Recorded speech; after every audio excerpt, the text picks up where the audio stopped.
start with exercise 4.1.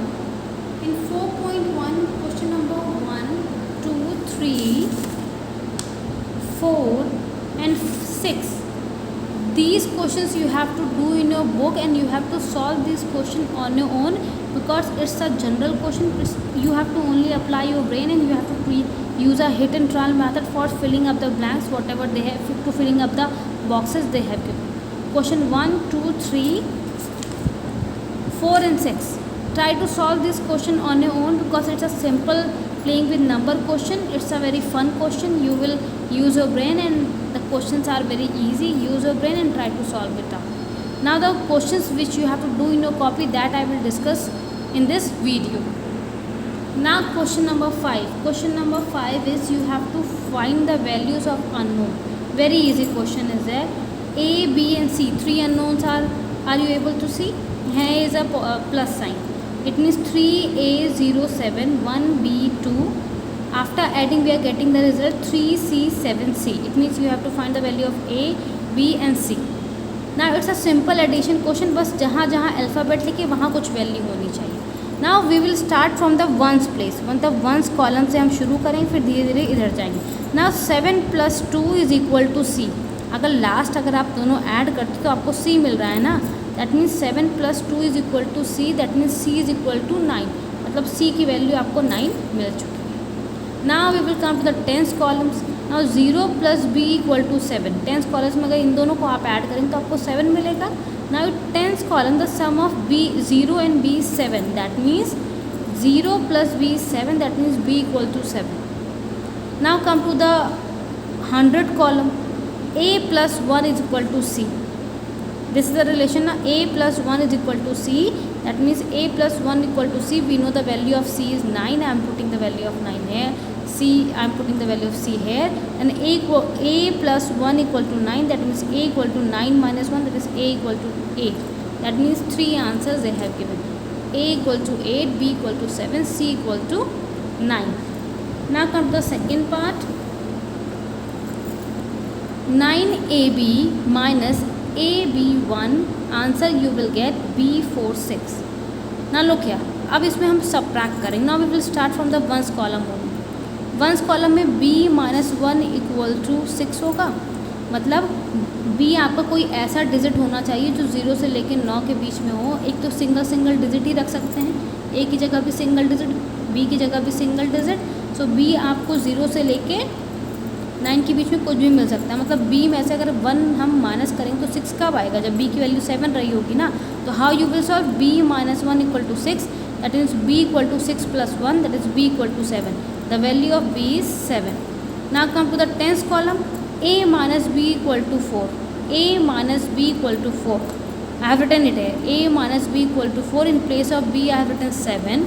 Then A = 4 + 7, that is 11. अब A आपका 11 तो नहीं हो सकता, because it is a single digit. और B आपको पता है 7 है. तो 7 में से मतलब अब आपको ऐसा कोई नंबर ढूंढना है A की जगह कि यहाँ पे अगर रखने से हमको 4 मिल जाए. तो आप 7 माइनस करना है. तो 4 कैसे मिले? जब यहाँ 11 होगा तो 11 तो होता नहीं, 1 होता है. 1 को हम बोरो करते हैं. ठीक. तो हमने क्या, यहाँ पे A = 11 है, पर हम 11 नहीं ले सकते. जो लास्ट की जो डिजिट दिख रही है दैट विल बी A. तो A is a single digit, so A can not be 11. 1 is borrowed from 9. 1 को 9 से बोरो किया गया. जब सब्ट्रैक्शन करते हैं, अगर यहाँ छोटा होता है, B से छोटा नंबर होता है, तो हम आगे वाले से बोरो करते हैं. तो इसका मतलब यहाँ 1 रहा होगा, 1 बाद में इससे बोरो किया. तो 11 हो गया. 11 - 7 = 4. That means A is equal to 1. Now come to the third part. This is a question of multiplication. 43 into AB. In the first row you will get 3CC. यहाँ पे 0 लिखा है, मतलब यहाँ क्रॉस रहता है. B6 and after that, after addition you will get the answer 1A04. You have to find out the value of ABC. Now first of all what we have done, हम 3 को अगर B से multiply करेंगे तो यहाँ कुछ हमको C मिल रहा होगा और कुछ यहाँ पे कैरिड आउट हो गया होगा. ठीक है. That means 3 into B you are getting C और कुछ कैरिड आउट हो गया होगा. Then 4 into B you are getting 3C. कुछ इसमें से ऐड ऑन होकर यहाँ पे 3C आपको मिल रहा होगा. मतलब इन दोनों के यूज़ से कुछ हमको कंक्लूजन नहीं मिला. मतलब कुछ नहीं मिला क्योंकि यहाँ पे दो अननोन हमको दिख रहे थे। Now come to the second row, पहले रो से कोई बात नहीं बनी। Second row 3 into a, 3 into a, ये तो आपका क्रॉस होता है तो ज़ीरो तो लेना ही नहीं। 3 into a you are getting 6, 3 into a equal to 6, that means a equal to 6/3, that is a equal to 2। मतलब ए की वैल्यू यहाँ 2 रही होगी तभी यहाँ 6 आया। 3 into 2 6। Now we have got the value of a. Now 4 into a equal to b. 4 into a equal to b. Now 4 you will multiply with a, you will get b. That means 4 into a equal to b. In place of a write 2. It means b equal to 8. मतलब b की value हमारी क्या आ गई? 8 आ गई। 8 यहाँ लिख दिया। a की वैल्यू 2 थी, b की वैल्यू 8 थी। Now we have to find out c. Now look here, यहाँ पे हमने b की वैल्यू 8 पुट कर दी। मतलब जैसे हमको यहाँ पे 3b equal to c है, ठीक। तो b की वैल्यू हम क्या लिख दिए हैं यहाँ पे 8। तो 24 आए तो हम 2 तो नहीं ले सकते, 2 तो आपका कैरी टू 4 हो जाएगा। लास्ट डिजिट ले सकते हो, c की वैल्यू 4 रही, ठीक है। ना look here, I have written 3b into C, 3b equal to C. तो यहाँ पे हमको b की वैल्यू मिल चुकी है, c equal to 3 into 8 that is 24। तो हम पूरा c तो आपका 24 नहीं हो सकता क्योंकि यहाँ दोनों c लिखा है। 24 इस अ सिंगल डिजिट नंबर, तो जो 24 में से आगे वाला 2 है वो कैरिड आउट हो गया होगा 4 के पास, तो सिर्फ c की वैल्यू 4 हो गई।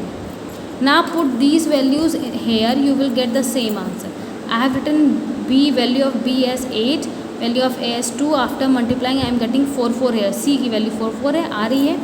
यहाँ पे b आपका 8 हो गया, यहाँ पे a आपका 2 हो गया। You will get this. Now question number 7, you have to insert plus and minus symbol between the number so that the equations become current। ये आपका हिट एंड ट्रायल तरीका है। आप कहीं भी प्लस लगाई, कहीं भी सब्ट्रैक्शन लगाई, ऐसा लगाई कि आपको 9 मिल जाए। तो हमने इसको कई बार सॉल्व किया तो रिजल्ट ये मिला है 5 minus 9 plus 1 plus 4 7 plus 2 plus 3 you will get 9।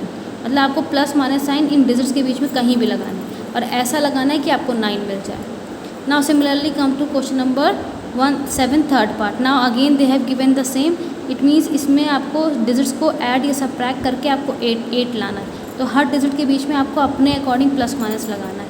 Hair minus plus minus plus plus, ये हिट एंड ट्रायल मेथड है। It can take time also and it can be solve. मतलब हिट एंड ट्रायल में आप जल्दी भी solve हो सकता है, थोड़ा देर भी लग सकती है। Now come to question number 8, find 2 numbers whose product is a 1 digit number and the sum is a 2 digit number. देखो अगर प्रोडक्ट हमको 1 डिजिट नंबर चाहिए तो ऑब्वियसली हम किसी भी नंबर को 1 से मल्टीप्लाई करें। अगर हमको प्रोडक्ट 1 डिजिट नंबर चाहिए it means we have to multiply a digit by 1। So 1 तो एक पक्का ही था, पर हमको दोनों का सम आपको 10 मतलब 2 डिजिट नंबर लाना है। तो the most so answer is 1 and 9। 1 and 9 आपका ऐसा नंबर है जिनका प्रोडक्ट 9 आएगा, single digit number, but the sum will be a 2 digit number. Now come to question number 9।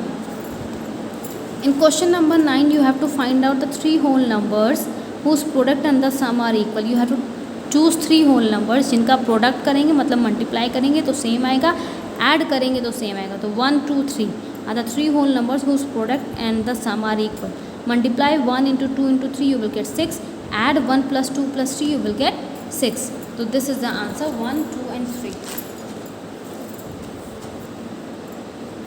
Now come to the question number 10. You have to find the digit x and y और relation दे रखा है x आपका y से बड़ा है such that this number is divisible by 36. Now अब इन्होंने कहा है x आपका बड़ा है y से और x आपका यहाँ है, तो हम यहाँ पे x की वैल्यू 0 से लेके 9 तक कुछ भी पुट कर सकते हैं, लाइन से पुट करते जाए, ठीक है। और फिर हमने और लास्ट में आपको ये जो x है ये y से बड़ा है, y की वैल्यू अगर ये 36 है तो ऑब्वियसली लास्ट में इवन ही नंबर होना चाहिए। तो y की जगह हम 0 2 4 6 8 पुट कर सकते हैं क्योंकि 36 है तो आखिर में इवन ही आएगा मल्टीप्लाई करने पे। तो आप 0 2 4 6 8 ही पुट कर सकते हैं। y की जगह इवन पुट करके देखिए और x की वैल्यू 0 से 9 तक की पुट करके देखिए, फिर आपको x equal to 6 y equal to 2 मिलेगा। This is the question of a hit and trial method. आपको खुद दिमाग लगाना है, then you have to solve, then after that check and divide. This is the solution of question number 10. Thank you class. Now the explanation of this video is complete.